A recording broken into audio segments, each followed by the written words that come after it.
J'avais pris des questions, je ne sais plus, on est comme ça, nature. Bon, ça commence. On n'est pas encore, les gens ne voient pas encore. Ok. Donc, ça prend un petit peu de temps. Voilà, nous sommes en ligne. Bonsoir à toutes et à tous. Nous sommes à nouveau de retour cette semaine avec Christian Flech. On a essayé la semaine dernière, Christian. Oui. Ça n'a pas marché. Bonsoir, Christian. Bonsoir, merci Anna, ton accueil. Voilà, donc Christian Flech est le créateur de la méthode de décodage biologique. Il est le directeur aussi de l'Institut international de décodage biologique, méthode qui est très, très connue en Amérique latine notamment. Hein. Oui. Et Christian en Amérique latine est vraiment quelqu'un qui est très, très suivi. Et ce soir, on va parler avec Christian de la maladie à la recherche de soi. C'est vraiment la maladie, en ce moment, c'est un sujet d'actualité. Oui. Pour notre plus grand, c'est triste en fait tout ce qui arrive. Et avec Christian, on va aller creuser un petit peu. Qu'est-ce que la maladie nous dit? Qu'est-ce que la maladie, vers quoi la maladie peut nous amener, etc. Alors, oui, tu voulais dire quelque chose? Oui, alors c'est vrai que tu parlais de l'Amérique latine et c'est vrai que les personnes là-bas sont très réceptives et sont très proches d'elles-mêmes, très proches de la nature, très proches des traditions, de l'instinct, par exemple du chamanisme. Il n'y a pas du tout d'incompatibilité entre la médecine et le chamanisme, dans la plupart des esprits en tous les cas. Avec nous, eh bien, les chamans étaient des sorcières, on les a brûlés. Les médecins étaient tous des astrologues à l'époque de Molière. Il fallait faire ses études en astrologie avant de pouvoir palper un foie ou un corps. Et puis, on s'est amputé de toute cette dimension-là, intérieure, j'allais dire métaphysique, en tout cas connectée à plus que le corps. On s'est vraiment amputé de ça au bénéfice de la mécanique de la machine, des prises de sang, etc. Mais c'est vrai que l'Amérique latine, c'est très très agréable, même dans les émotions. C'est la passion, c'est la fête, c'est les larmes, enfin c'est toutes ces choses-là. J'étais même étonné qu'il y ait des maladies parce que tellement ils expriment leurs émotions. Ou en Espagne aussi, on danse, on parle, on communique, mais il semblerait que malgré tout, s'il y a des malades, il y a quelque chose qui est négligé, ce dont nous allons parler. Il y a certains petits problèmes en Amérique latine, on sait. Mais bon, je suis là pour te rappeler l'Amérique latine, ok? Merci à moi. Alors, il y a déjà des gens qui sont là. Coucou à tous. Rappelez-vous de cliquer sur j'aime pour que cette interview soit beaucoup plus diffusée et que si vous avez des questions, de les poser directement sur le chat à Christian. Qu'il y a un petit temps entre que vous envoyez votre question, que ça nous arrive ici. Donc, allez-y rapidement. Alors, Christian, on va commencer. On avait déjà eu une interview avec toi, tu nous avais expliqué qu'est-ce que c'était la maladie, etc. Est-ce que tu peux rapidement, pour les gens qui n'étaient pas là, de faire une petite intro et après on commence avec l'interview. Tout à fait. Donc, quasiment tout le monde a l'intuition que la maladie parle d'autre chose que du corps, que ce soit en psychanalyse ou même quand le Christ il faisait ses guérisons miraculeuses, eh bien, il faisait des connexions avec quelque chose de plus spirituel. Donc, on a tous l'intuition qu'il s'agit du péché, du diable ou de l'inconscient, enfin, toutes ces métaphores. On a vraiment cette certitude qu'il y a autre chose. Eh bien, et il y a plein d'approches, que ce soit la médecine chinoise, que ce soit tout un tas d'individus très sérieux, ou même la psychosomatique, qui cherchent bien quel est le langage, comment décoder cette pierre de recette qui va nous permettre de comprendre l'Égyptien. Donc, comment trouver cette pierre de recette, ce dictionnaire entre le symptôme et puis ce qui est à l'origine du symptôme. Eh bien, le décodage biologique s'appuie sur la fonction de l'organe malade, premièrement, et deuxièmement, se base sur l'idée que la maladie est une solution, alors que la plupart des approches voient la maladie comme un problème, c'est-à-dire pour lequel eh bien, on doit lutter, se débarrasser, c'est-à-dire lutter contre soi, lutter contre son propre corps finalement, et lutter contre son inconscient. Jung avait cette intuition que la maladie, effectivement, était une guérison, était une tentative de notre inconscient de guérir quelque chose.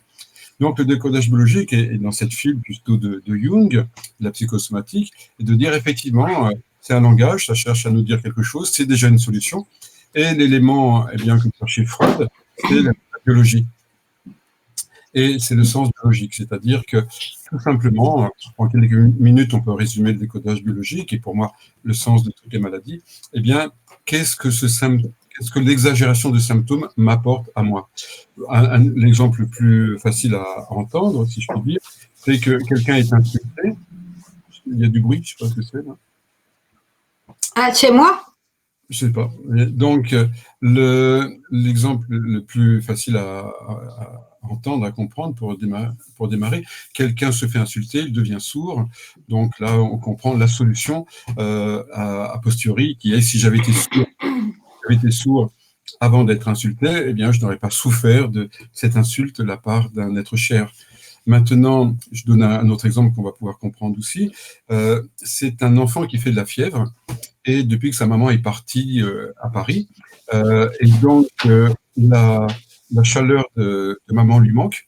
Donc alors, il va piéger, leurrer sa biologie, fabriquer de la chaleur.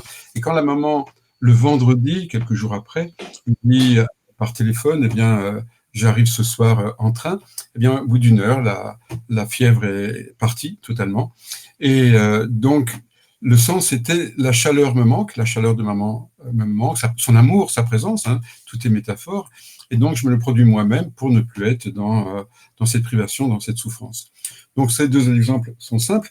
Maintenant, si on parle de la thyroïde, quelqu'un fait plus de thyroïde, on va se dire, tiens, à quoi ça sert? Quel est le bénéfice, le positif de fabriquer plus d'hormones, c'est-à-dire d'accélérer les rythmes du corps parce que quelque chose va trop lentement, par exemple, ou qu'une femme fait une cystite parce que le voisin empiète dans son territoire, et donc elle va marquer des limites de son territoire, comme les animaux, les mammifères, qui urinent autour du territoire pour dire « tu ne dépasses pas cette limite olfactive ». Mais ce que je n'arrive pas, et ça va être le lien pour nous ce soir peut-être, ce que je n'arrive pas à dire avec un langage social, communicant, honnête, eh bien je vais le dire avec mon corps. Hein, je suis comme bloqué par rapport à moi-même, à ma culture, mes croyances, mes inhibitions, qui fait que ça va être le corps qui va en être l'ultime solution. Hein, donc, et on va, dans un premier temps, se dire, tiens, à quoi sert la maladie, à quoi sert cet organe, pourquoi c'est un cancer des poumons, pourquoi c'est une tumeur du sein droit, à quoi ça sert par rapport au sein gauche, etc., pour retrouver l'événement négligé, quoi.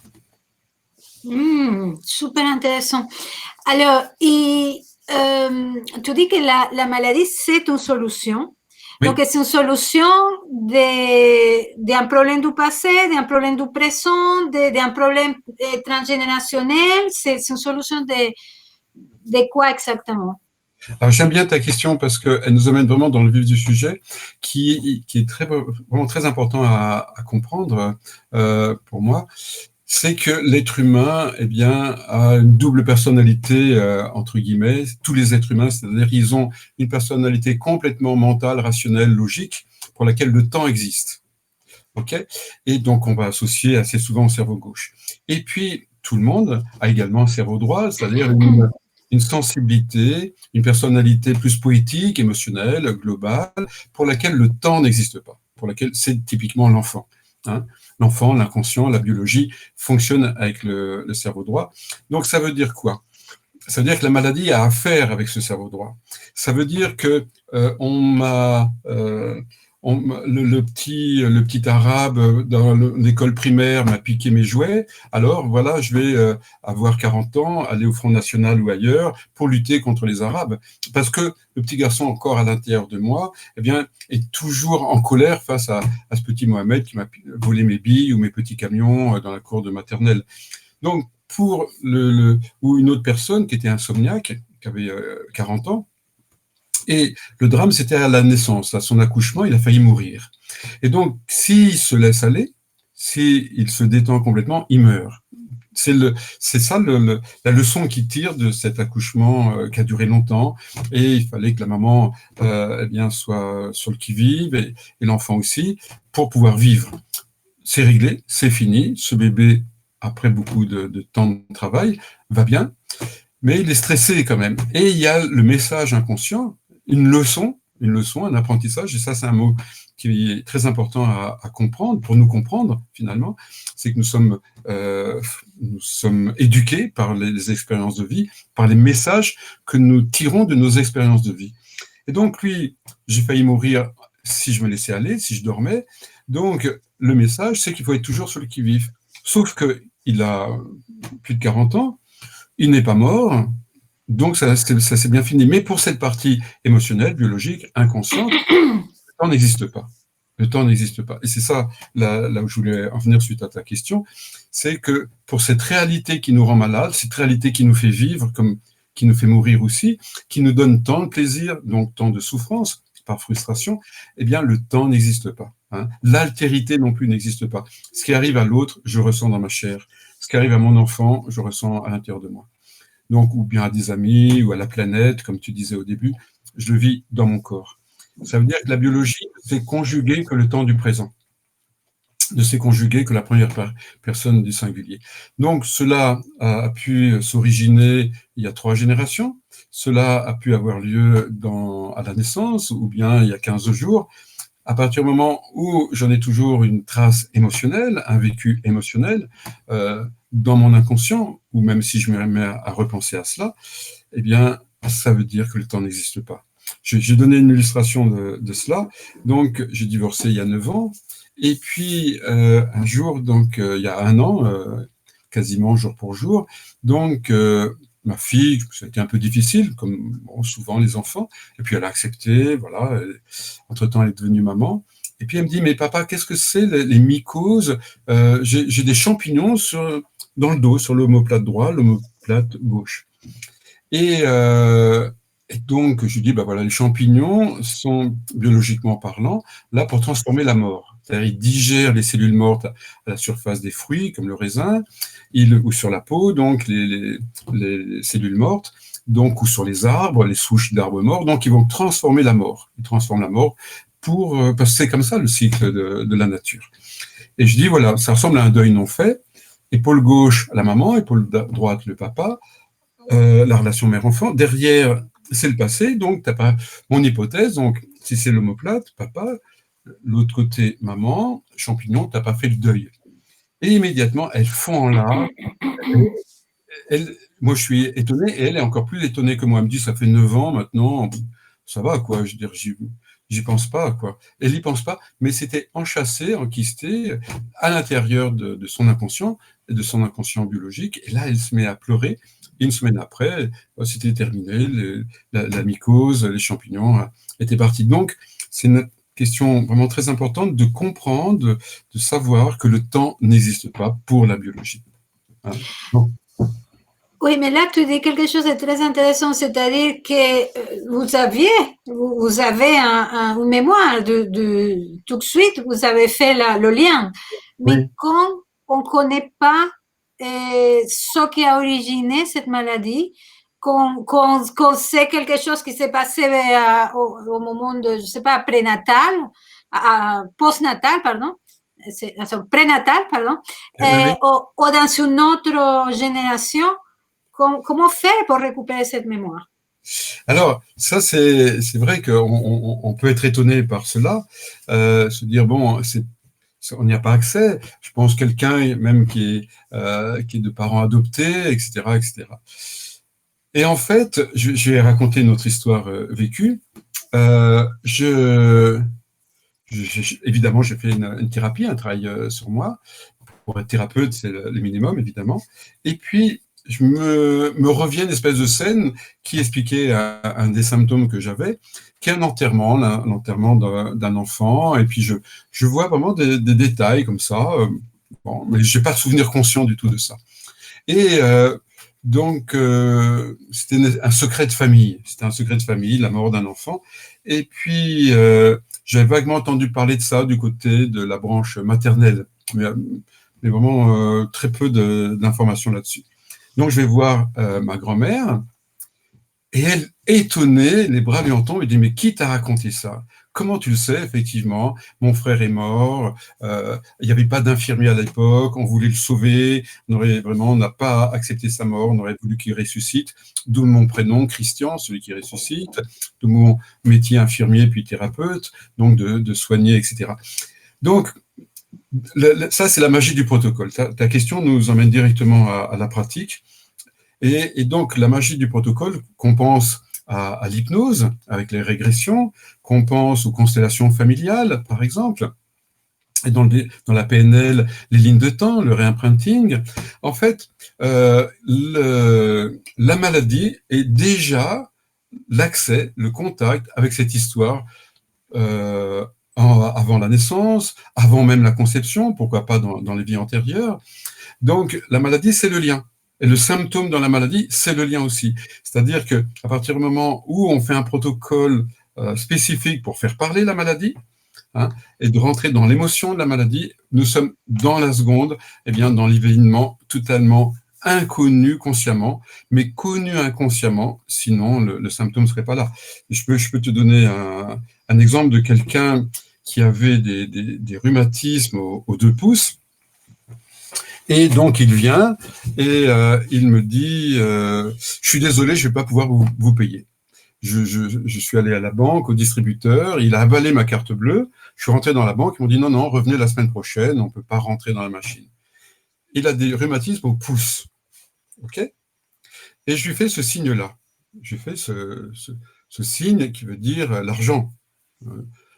Donc, il ne peut pas me payer, c'est la première chose qu'il me dit, rhumatisme du pouce, je me permets de faire le lien, et on commence à faire une régression par rapport à l'implant, donc par rapport à l'émotion, et nous nous retrouvons en 1914, quand son arrière-grand-père ne veut pas aller à la guerre, donc il paye quelqu'un, il donne de l'argent à quelqu'un pour aller faire la guerre à sa place. Et ce quelqu'un va mourir. Donc l'argent a tué quelqu'un. C'est ça le secret de famille. C'est ça. Et après, donc, il a guéri, en tous les cas, de ce symptôme-là. Et ça a expliqué beaucoup de choses. Donc, le symptôme et les protocoles, en fait, il y a des protocoles spécifiques, ça c'est du métier, comme d'autres savent faire la cuisine, ou des habits, ou autre chose. Donc, les techniques de régression, de ligne de temps, permettent d'aller chercher l'information à l'intérieur de la personne, mais jamais dans le mental et toujours dans l'émotionnel, par le chemin de l'émotionnel. Ok, merci. Alors, je vous rappelle que nous sommes avec Christian Flech et que pour que cette interview qui est passionnante puisse être vue par plus de personnes, aidez-nous en cliquant sur j'aime ou j'adore ou ce que vous voulez. Il y a quelqu'un qui a mis même quelqu'un qui rit. Et pourquoi pas. Et donc, voilà, aidez-nous en cliquant rapidement et envoyons aussi votre question pour que Christian ait le temps de les répondre. Alors, Christian, il y a déjà une question.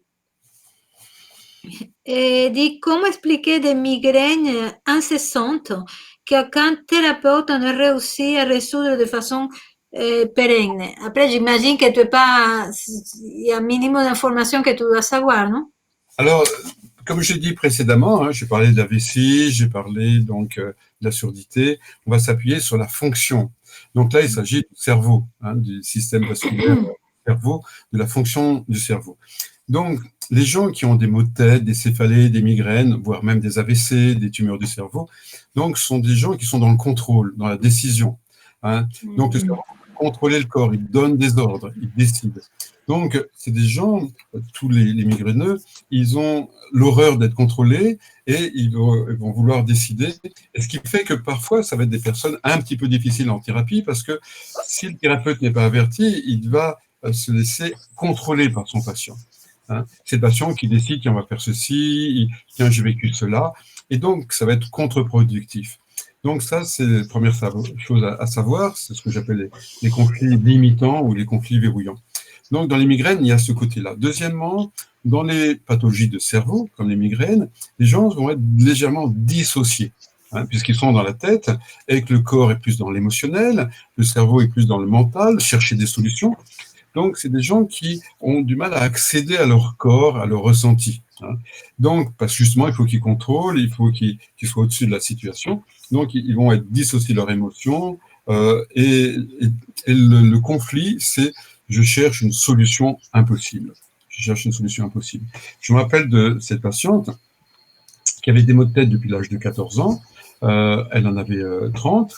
Et donc, à 14 ans, sa mère est atteinte d'un cancer très grave et très douloureux. Et donc, cette adolescente aime sa mère, elle veut soulager sa mère, elle cherche une solution impossible avec sa tête. La situation est tellement douloureuse qu'elle se dissocie pour ne pas sentir toute cette culpabilité, cette tristesse, cette impuissance. Elle se dissocie pour ne pas vivre tout cela. Et puis, elle voudrait contrôler la situation, contrôler l'impossible. Je veux faire mieux que le docteur, mieux que le cancérologue. Je ne veux pas que maman souffre. Je veux qu'elle soit heureuse, qu'elle soit vivante, et qu'elle soit bien. Donc, je cherche des solutions avec ma pensée parce que je refuse cette impuissance-là. Et ça va être des migraines en étau. Et à partir du moment où on trouve une solution, il va y avoir réparation du cerveau. Et là, il va y avoir des migraines pulsatiles. Hein, on a l'impression que le cerveau va éclater. Là, ça réagira bien à l'aspirine ou de l'iprane que prescrit le médecin. Quand c'est en réparation, c'est plus facile à traiter chimiquement. Mais c'est toujours cette idée. Et j'arrive pas à faire. Ces gens qui n'arrivent pas à accepter l'impuissance, à faire le deuil de j'ai pas de solution, je la maîtrise de tout. Et donc, c'est le travail qu'il y a à faire par rapport à l'ego, par rapport au lâcher-prise. Je ne suis pas Dieu, quoi. Et juste, j'accueille, moi, ma tristesse, mais je ne suis pas le sauveur, je ne suis pas responsable de l'autre, par exemple. Merci, très intéressant, vraiment, Christian, merci. Alors, tu voulais parler de comment la maladie peut nous amener à nous, au soi. Et qu'est-ce que tu voulais nous partager par rapport à ça? Bien, en fait, je trouve que l'homme moderne, l'homme en général, l'être humain, la femme, enfin les êtres humains, et de plus en plus, sont happés vers l'extérieur. C'est-à-dire que on est dans l'informatique, dans l'ordinateur, dans la télévision, dans le téléphone cellulaire, etc. On est très externalisé de soi-même. Et donc, on est moins en moins à l'écoute vraiment de ses émotions, de ses besoins, de ses désirs, parce que l'extérieur, justement, en ce moment, on nous interdit ceci, on nous oblige cela. Donc, qu'est-ce que j'en pense? Eh bien, ça ne pèse pas lourd dans la balance. Est-ce que je suis pour ou contre? Est-ce que je suis d'accord ou pas? De toute façon, j'ai pas le choix. Si je veux voyager, je me mets un truc dans le nez. Si je veux aller dans un magasin, je me mets un truc sur la bouche, etc. Et puis, je reste chez moi le soir et ainsi de suite. Donc, ça, c'est ce qui se passe en ce moment, mais même auparavant. Donc, je suis à l'extérieur. Et donc, je ne sais même plus mes besoins, je ne sais même plus mes désirs, ou beaucoup moins, ou des désirs qui sont acceptables par la société. Ce que le surmoi maintient, comme le décrivait Freud. Et nous savons avoir un estomac quand il nous fait mal. Nous savons avoir des bronches quand on tousse. Nous savons avoir des besoins que quand ils ne sont pas satisfaits. Nous savons certaines choses importantes que lorsque nous le perdons, comme le chantait John Lennon il y a bien longtemps, il chantait « You don't know what you got until you lose it ». Tu ne sais pas ce que tu as jusqu'à ce que tu le perdes. Donc, en fait, nous ne savons pas avoir un corps jusqu'au moment où il ne fonctionne plus. Donc, au premier niveau biologique, eh bien, la maladie nous ramène à notre biologie, à notre corps, à cela. Et pour autant, eh bien, qu'on soit attentif à la cause des maladies, c'est-à-dire les émotions, les conflits, ne pas s'écouter, pas écouter ses désirs, ses besoins, eh bien, ça m'amène non plus seulement vers le corps physique, mais aussi vers le corps émotionnel. Puisque pour moi, toute maladie, eh bien, c'est une émotion qui n'a pas été exprimée pour tous les symptômes sans exception. L'eczéma, la séparation, le squelette, dévalorisation, l'utérus, la norme, les poumons, la peur de mourir, le cerveau, trouver une solution, le foie, donc la peur de manquer de nourriture ou d'argent. Donc, chaque partie du corps correspond à une émotion. Donc, la maladie, premièrement, me ramène à mon corps. Deuxièmement, me ramène à mon corps émotionnel, quelle est l'émotion qui a été négligée. Et troisièmement, eh bien, me ramène à moi, c'est-à-dire que je me suis perdu de vue dans qu'est-ce que je veux faire de ma vie. Est-ce que je me suis pas éloigné suffisamment de moi pour créer une espèce de personnage égotique, puisque l'ego, lui, il aime inventer des personnages stables, hein, puisque l'ego a l'angoisse de la disparition. Donc, ce faux personnage social, entre autres, il va créer quelqu'un qui a des qualités, même des défauts, parce que même si on s'aime pas, au moins on s'occupe de soi. Enfin, donc, l'ego, c'est pas toujours être le plus beau, le plus fort, même être le plus triste fait plaisir aussi à l'ego. Donc, parce qu'au moins je suis important, je suis stable, je suis quelqu'un. Okay, et donc la maladie nous ramène au corps physique, au corps émotionnel et au corps égotique. Hein.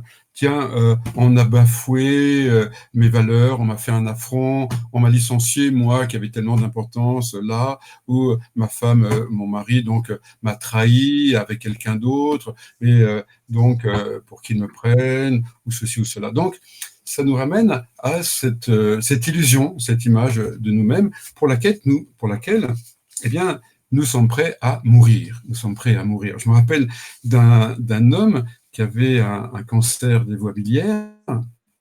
Et pour les droitiers, eh bien, l'hypothèse de décodage, ça va être la colère rentrée, vraiment l'injustice, quelque chose vraiment que je ne peux pas digérer. Et puis, la thérapeute à Grenoble, à l'époque, eh bien, une de mes amies lui dit, bon, là, nous sommes arrivés avec ce conflit avec votre beau-frère. Et vous avez une colère avec votre beau-frère. Oui, oui, c'est vrai, je n'ai jamais exprimé cette colère. J'ai une violence en moi, j'ai envie de le bouffer, de le tuer. Je n'accepte pas tous ces comportements. Et je ne sais pas exactement comment dit la thérapeute, mais elle dit, bon, pour vous, vous êtes prêt, vous ne pouvez pas lui pardonner, vous ne pouvez pas accepter cela. Elle dit, non, non, non, je préfère mourir. Je préfère mourir que plutôt lui accepter. Donc, on se rend compte... Il faut faire attention à ce qu'on dit. Hein. Ça, c'est... Absolument, le langage est très fort. Et donc...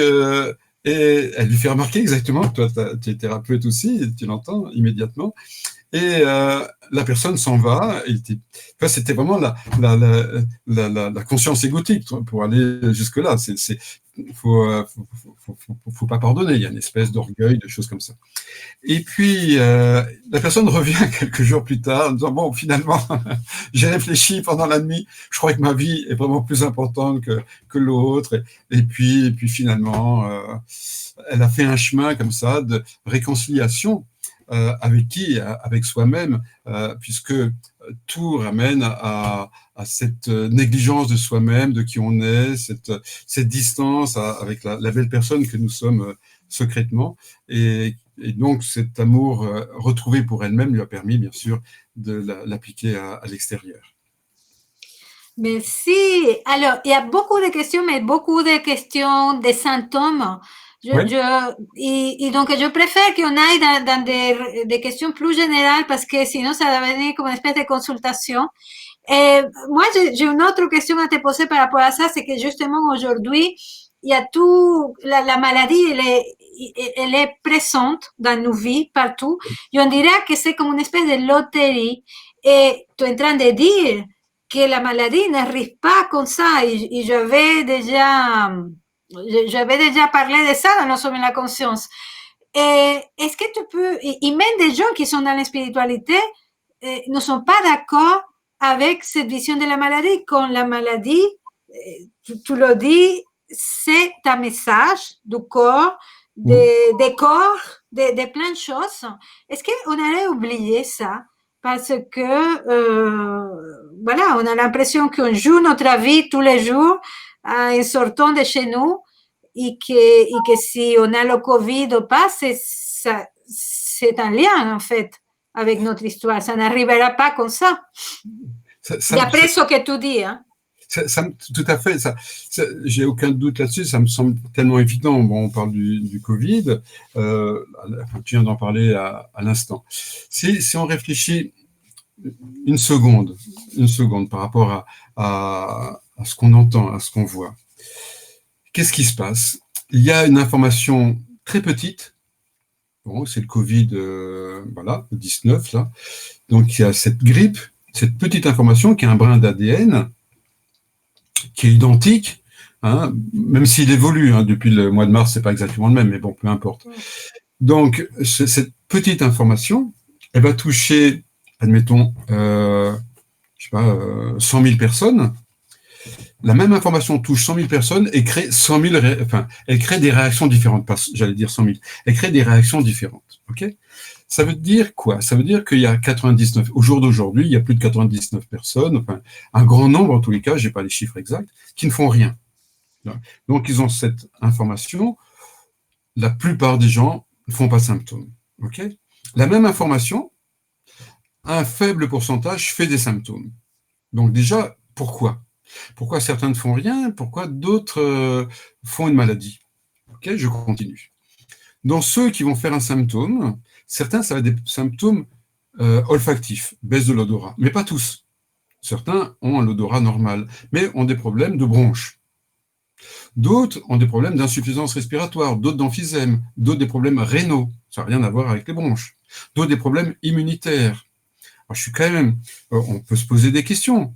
Il y a la même information qui donne rien, des problèmes respiratoires, des problèmes rénaux, immunitaires, et certains meurent, un tout petit peu de personnes meurent. Donc, je suis désolé de le dire publiquement et ouvertement, la présence des symptômes ne suffit pas à expliquer, à justifier et la maladie et la mort, puisque certains, ça ne leur fait rien. Je veux dire que je donne une boisson, je ne dis pas ce qu'il y a dedans, à 100 000 personnes, je dis voilà, buvez-le, on va voir ce que ça fait. Et il y en a plusieurs milliers, ça leur fait rien du tout, et il y en a quelques-uns qui meurent, et il y en a quelques-uns qui toussent. Donc, c'est pas ce que j'ai mis dans l'eau. Par contre, si je mets un poison et que tout le monde meurt, ok, ben ça vient du poison. Ok. Donc c'est ça qui intéresse le thérapeute en général, et le thérapeute en décodage biologique en particulier, c'est quelle est la différence qui fait la différence, hein? C'est le terrain. C'est le terrain. Et il y a un homme, malheureusement, que l'on C'est connaît. le terrain, mais le terrain, c'est aussi, c'est pas seulement, on pourrait penser que le terrain, c'est le corps, c'est notre histoire. Exactement, c'est exactement ça. Il y a un homme magnifique qui s'appelle Claude Bernard, un professeur qui a été au Collège de France, qui a été un enseignant de faculté de médecine, qui a été un sénateur, enfin, qui a créé la médecine expérimentale. Enfin, c'était un grand monsieur, Claude Bernard, et qui ouvertement il buvait les vibrions du choléra vivant, hein, les germes du choléra. Ses élèves regardaient ces vibrions sous le microscope, bouger, etc. Et lui, il le buvait comme d'autres prennent du pastis, et il disait cette phrase qui est devenue célèbre, le microbe n'est rien, le terrain est tout. Donc, effectivement, la question, c'est quel est le terrain, puisque lui ne tombait pas malade, et d'autres mouraient du choléra. D'autres mouraient du choléra, évidemment. Et lui, non. Donc, certains, soi-disant avec le virus, vont mourir, je dis soi-disant, la plupart ne meurent pas. Donc, je suis désolé, il faut quand même chercher ailleurs. Donc, c'est le terrain. Et le terrain, c'est l'histoire. Le terrain, c'est l'histoire. Et c'est ça qui fait la différence entre une personne et l'autre. Et l'histoire, qu'est-ce que c'est? Eh bien, c'est les événements que chacun a vécu. Je ne sais pas si tu connais le chanteur de rock qui s'appelle David Crosby, mais une fois, je le voyais, il chantait avec Neil Young et d'autres stars du rock. Et une fois, je l'écoutais à Paris, il présente sa dernière chanson avec cette phrase. J'espère qu'elle vous plaira, cette chanson. Moi, je l'aime beaucoup. Et d'ailleurs, si vous aviez eu ma vie, c'est vous qui l'auriez écrite. Et cette phrase m'a vraiment amusé. Cette phrase m'a vraiment amusé. Et je pourrais vraiment la généraliser. Hein. Si vous aviez eu ma vie, vous auriez ma maladie. Hein. Tout à fait. Tu vois, si j'avais eu l'accouchement du patient dont je parlais. Il y a un téléphone qui sonne, donc ça te dérange, je vais le... Ok, donc si j'avais eu l'accouchement de cet homme dont je parlais tout à l'heure, je serais insomniaque. Donc en fait, c'est l'histoire. Je fais donc une équivalence, une synonymie entre maladie et l'histoire. La maladie, c'est l'histoire. C'est pour ça que il y a des maladies, alors que l'événement extérieur semble le même, et il y a pourtant des maladies différentes ou pas du tout. La maladie, c'est notre histoire qui s'exprime dans le corps. Et j'imagine qu'il y a des gens qui se pose la question comment se protéger Oui. est-ce qu'on peut se protéger de ce genre de choses? Je suis sûre que des gens vont se passer. Ce matin, j'ai vu une photo incroyable sur Facebook. Je ne sais pas si vous l'avez vu. Un homme avec une espèce de scaphandre complètement transparente pour sortir dans la rue. Donc, on est à ce niveau de peur. Ouais. Voilà. Oui. Et... Donc, c'est l'objet du dernier livre que j'ai écrit avec mon ami Gérard Saxic, Cris et murmures du corps. Donc, Cris et murmures du corps, c'est écouter le corps avant qu'il crie. Il murmure d'abord avant de crier. Donc, l'objet du livre, le thème central, c'est justement la prévention. Guérir, c'est bien, ne pas tomber malade, c'est mieux, évidemment. Donc, la grande prévention, l'idéal serait le suivant, c'est d'accepter tout ce qui se passe, quoi qu'il se passe. Je dis pas que c'est facile, je dis même pas que j'y arrive, mais en tous les cas, à partir du moment... pour moi, une autre définition de la maladie, c'est le refus d'une partie de la réalité. Hein. Donc, c'est la seule maladie qui soit. Il y a, voilà, papa et maman divorcent, et je voudrais qu'ils restent ensemble. Je suis en train de naître avec la souffrance de maman, etc. Et je voudrais que ça soit différemment. Donc, je refuse cette réalité. Je viens de perdre mon travail, j'ai plus d'argent, etc. Ou les restaurants sont fermés. Donc, je refuse la réalité. C'est le seul conflit qui soit. Et après, on le décline dans une partie ou l'autre de notre corps. À partir du moment où tout est accepté d'instant en instant, à partir du moment où je réalise que la vie a raison, que le monde extérieur a raison, et que j'arrive à distinguer, accepter et me soumettre, hein, c'est-à-dire que c'est pas parce que j'accepte quelque chose que je ne fais rien. Hein, donc j'accepte d'être licencié, mais après, je vais chercher un autre travail, quoi, je veux dire. Donc, ou une autre course. Oui, pour mieux comprendre ce que tu entends dire, c'est-à-dire les événements peuvent arriver dans nos vies, ils arrivent tout le temps, c'est quand nous restons accrochés à l'événement. Pourquoi on m'a licencié, c'est pas juste, je sais pas quoi. Si je comprends, c'est là où la maladie arrive. C'est ça. Donc, c'est exactement ça. Il y a le cadre biologique, l'archétype pour le thérapeute en décodage, c'est la biologie. Donc, ça veut dire qu'il y a du soleil et donc je vais bronzer. Okay. Maintenant, quelqu'un me crie dessus, me crache dessus, je refuse cela. Donc, je vais déclencher mes programmes biologiques et faire un bronzage local. On appelle ça un mélanome, une tache noire. Et comme ça, je me protège, comme d'un parapluie biologique, de cela. Je refuse qu'on me crache dessus. Donc, je stimule mon corps qui lui a raison. C'est bien se protéger du soleil. Mais maintenant, c'est parce que je passe dans l'illusion d'être agressé que je vais sortir la maladie.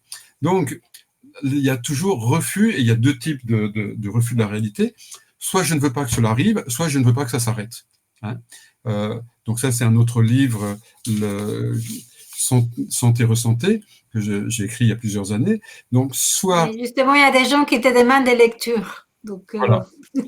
Donc le livre des équivalences, celui qui est souvent le plus lu, c'est l'encyclopédie, donc des liens émotions avec chaque organe du corps. Donc, ça s'appelle l'encyclopédie. Donc, je sais plus où j'en étais du coup. Ah, tu as perdu l'idée. Attends, tu disais que, oui, que le corps, il se protège. C'est ça, c'est la prévention. Donc, le seul conflit qui soit, c'est que je refuse la réalité, soit parce que j'en veux plus, je voudrais que papa et maman restent ensemble, je voudrais qu'il y ait encore à manger, je voudrais qu'il y ait encore de l'argent, je voudrais qu'il y ait encore de la liberté, donc je voudrais que la chose continue, soit au contraire, je ne veux pas ce qui se passe, hein, je voudrais ne pas être insulté, ne pas être attaqué, etc., etc. Donc, première prévention, j'accepte. Si j'arrive pas à accepter la réalité, ce qui est notre lot, je dirais pas quotidien, mais fréquent, eh bien, deuxième prévention, deuxième stratégie d'économie du corps, c'est l'expression de l'émotion biologique. Donc, et là, j'ai insisté aussi là-dessus, qui est que un homme est licencié, par exemple, il rentre à la maison et puis il exprime sa colère. Il dit, ah, vraiment, ces patrons, c'est tous des salauds, des enfoirés, vraiment, je vais lui faire un procès, je vais le tuer, ce mec. Il exprime son émotion qui n'est pas son émotion biologique, qui n'est pas son émotion biologique, qui est son émotion égotique, d'orgueil, pour garder une espèce d'image positive de lui-même. Hein, je suis quelqu'un de bien, c'est le patron qui est un imbécile, il m'a pas compris. Et là, ça ne servira à rien, cette fausse émotion qu'on va appeler secondaire. Donc, haute prévention, ça va être de retrouver l'émotion primaire, biologique, interne. Donc, et de demander à cet homme, qu'est-ce que vous avez ressenti vraiment à l'instant du licenciement? Eh bien là, il va dire de la peur. Vraiment, là, je me sens complètement terrifié, angoissé par le futur, mais je n'ai pas le droit de ressentir de la peur. Un homme ne ressent pas de la peur. Un homme ressent de la colère, ça c'est victorieux, ça c'est le macho. Mais donc là, s'il se libère de cette peur, de cette émotion primaire biologique, là, il n'y aura pas de maladie. Donc, première prévention, j'accepte la réalité, quoi qu'il se passe. Deuxième, j'accepte mes émotions et je les extériorise, puisque la maladie, c'est une émotion transformée. Et troisième prévention, troisième niveau de prévention, si je n'ai pas exprimé mes émotions, eh bien, l'événement va rentrer dans le système neurovégétatif. Les médecins, les scientifiques connaissent très bien ce deuxième cerveau de la vie inconsciente, végétative, hein, avec l'adrénaline, noradrénaline, avec le système orthosympathique, etc., etc. Et donc, tous les médecins, tous les scientifiques connaissent Selye, hein, qui est le prix Nobel de médecine au siècle dernier, et ça a été le premier à faire le lien entre le stress et le système neurovégétatif, et la cortisone, la surrénale et les maladies. Donc, il a mis en évidence, les médecins le savent, que quand on est stressé, le système sympathique ou orthosympathique s'emballe. Hein. Et donc, à ce moment-là, on dort moins, on mange moins, il n'y a plus de libido, la digestion s'arrête, etc. On maigrit, on a la peau sèche, et les yeux grands ouverts, etc. Et quand on solutionne le conflit, les médecins le savent aussi, il y a le deuxième système parasympathique, spécialement avec le nerf vague, et là, c'est la récupération. Hein, on est en vacances, on se détend, on a chaud, on dort tout le temps, on a plus d'appétit, la sexualité aussi va très bien, le système immunitaire est en pleine santé, on prend du poids, etc. Donc, dès qu'il y a un conflit, j'ai pas accepté la réalité, j'ai pas exprimé mes émotions, à ce moment-là, il y a le passage de l'information dans le système neurovégétatif. Donc, troisième prévention, je suis à l'écoute de ce système neurovégétatif. Ça veut dire quoi? Ça veut dire que dès que vous avez un changement dans votre vie, hein, c'est-à-dire vous dormez un peu moins bien, dès qu'il y a un changement sur l'appétit, certains vont manger plus, d'autres vont manger moins, d'autres vont être constipés, d'autres vont avoir la diarrhée, une petite migraine. Qu'est-ce qui se passe? La plupart du temps, on dit bon, c'est pas grave, ça passera. Et c'est vrai, ça passe. Sauf que ça, c'est ce qu'on appelle en médecine le prodrome. Le prodrome. C'est quoi le prodrome? C'est avant le syndrome. C'est avant le syndrome. Et on peut dire qu'avant un cancer, il y a des signes avant-coureurs. Avant un infarctus, il y a des signes avant-coureurs. Avant une dépression, il y a des signes avant-coureurs qu'on appelle les prodromes et que nous avons négligés. Et si on fait une enquête, et certains médecins vont le faire, eh bien oui, j'ai perdu un peu du poids, ou j'avais moins la forme, etc. Et on a négligé. Et dans le livre, donc, ce que nous expliquons, c'est que, à contrario, il s'agit de donner beaucoup plus de valeur à ça, comme les thérapeutes en médecine chinoise, hein, donc de donner beaucoup de valeur, de sens à ça, parce que là, on peut retrouver facilement le drame, ce qui s'est passé. Tandis que si on ne fait pas attention à ça, eh bien, admettons, un an plus tard, on va faire une tumeur du côlon, on va découvrir une tumeur du cerveau ou autre chose, ou un diabète, et pour retrouver le choc, ça sera un peu plus technique, ça sera un peu plus loin dans le temps, et donc et puis ça aura déjà tapé dans le corps. Hein, donc le corps va être fatigué, et c'est dommage en tous les cas de subir cet épuisement et cet handicap. Wow, Christian, merci beaucoup. Écoute, il y a beaucoup de questions qui sont restées sans réponse, surtout des questions en lien avec des symptômes très spécifiques. Est-ce que tu peux répéter tes livres, le livre que tu suggères à cette personne de lire pour retrouver réponse à tous ces symptômes? Mais avant que tu réponds, Christian, aidez-nous à que cette interview soit beaucoup plus diffusée en cliquant sur j'aime ou j'adore. Nous sommes plus de 216 personnes en direct. Donc, aidez-nous à que cette conversation tellement passionnante avec Christian peut être partagée pour plein monde. OK? Maintenant, on est 220. Cliquez sur j'aime. Oui, donc, quoi lire, quoi faire si on a envie d'aller plus loin dans ce que tu nous proposes? Donc, j'écris 9 petits livres et chacun étant dévolu à un appareil. Hein. Il y a le décodage biologique, donc des maladies dermatologiques, un autre c'est les maladies gynécologiques, l'autre c'est endocriniennes, etc. Donc, il y a les 9 appareils. Et ces 9 petits livres, moins certains exemples, eh bien, ont été compilés dans l'encyclopédie du décodage biologique, où là, eh bien, vous avez la liste par appareil et par symptômes. Donc voilà, vous avez un problème d'angine, par exemple. Alors vous allez chercher là, dans ce symptôme. Et là, vous avez les codes biologiques, vous avez les émotions et quelques exemples à l'intérieur. Un problème de vessie. Et donc, vous allez pouvoir trouver toutes ces réponses dans l'encyclopédie. Il y a un autre livre où ça va être les protocoles du retour à la santé. C'est-à-dire, une fois qu'on a identifié l'émotion, on fait quoi? Premièrement, pour retrouver le drame à l'origine, et deuxièmement, pour le changer, pour retrouver la sérénité et la paix. Il y a un de mes derniers livres, s'appelle « Le monde extérieur n'existe pas ». C'est un livre que j'aime beaucoup et qui fait précisément le lien entre le psychologique et le spirituel, entre les émotions, l'identification et puis la libération. C'est-à-dire qu'on ne tombe malade que parce qu'on a mis une partie de soi à un endroit où nous ne sommes pas. C'est-à-dire que si on vole ma voiture et que je le vis très mal, c'est que j'ai mis un morceau de moi dans ma voiture. Ça, c'est important. Voilà. Oui. Et ce qui nous redonne de la responsabilité et du contrôle et du pouvoir sur nous-mêmes. Parce que sinon, il faut retrouver la voiture, il faut retrouver le voleur. Puis, on est dans l'état de victime. Il va falloir changer de président de la République ou ceci ou ça, parce que le méchant est à l'extérieur. Maintenant, si je suis responsable de mes émotions, si je récupère tous mes morceaux de moi et je ne suis plus identifié à la voiture, au travail, au compte en banque, à ce que les autres pensent de moi, etc. À ce moment-là, eh bien, là aussi, c'est une forme de prévention.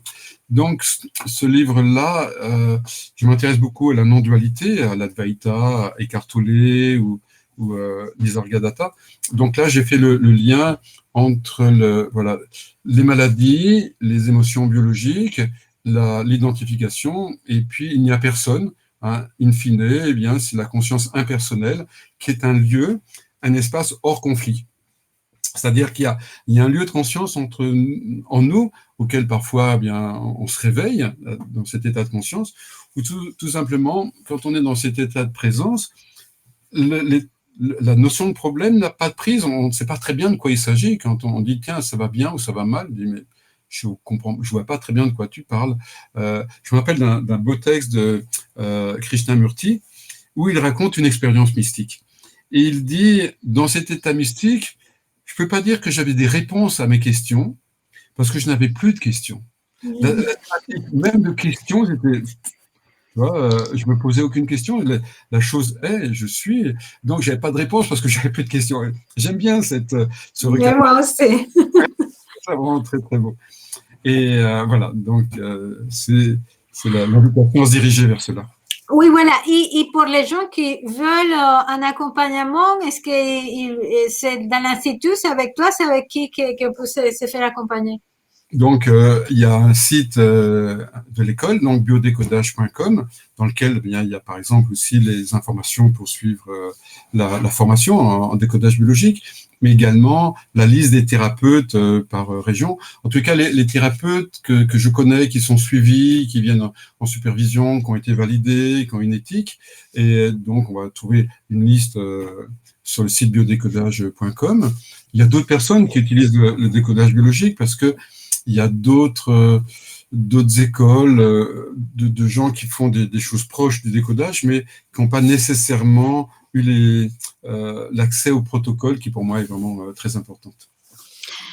Merci, mon cher Christian. Encore un moment de pur bonheur. J'ai adoré ce moment avec toi. Je rappelle, j'ai pas vu un seul j'aime ou j'adore, mais qu'est-ce qui arrive?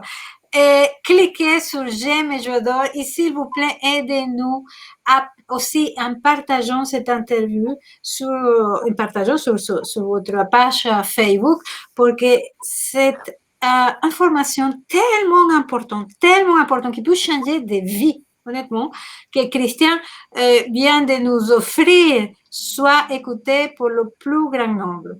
Je te remercie, Christian, pour tous Et ces enseignements, honnêtement. Hein. Ce n'est pas des informations, ces enseignements. Et bah, tu restes encore invité. Je traiterai un autre sujet plus tard. La maladie, c'est un sujet inépuisable. oui, oui, parce que derrière la maladie, il y a tout un volume, quoi. Il y a toute une réalité d'expérience. On pourrait faire une émission sur les croyances, une émotion. Sur la non-dualité, la maladie, ça met un tic-tête. Ouais, j'adore ce sujet. Hein. J'adore ce sujet. Ok. Alors, sur les croyances, sur plein de choses.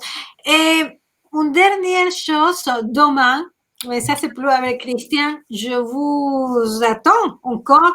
On va être avec Pascal Astir demain. On va parler de comment rester aligné devant toutes ces informations qui arrivent d'un côté, d'un autre, ou chercher sa vérité.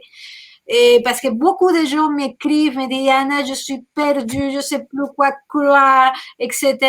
Et demain, on va parler avec Pascal Astir, qui croit ou chercher notre vérité.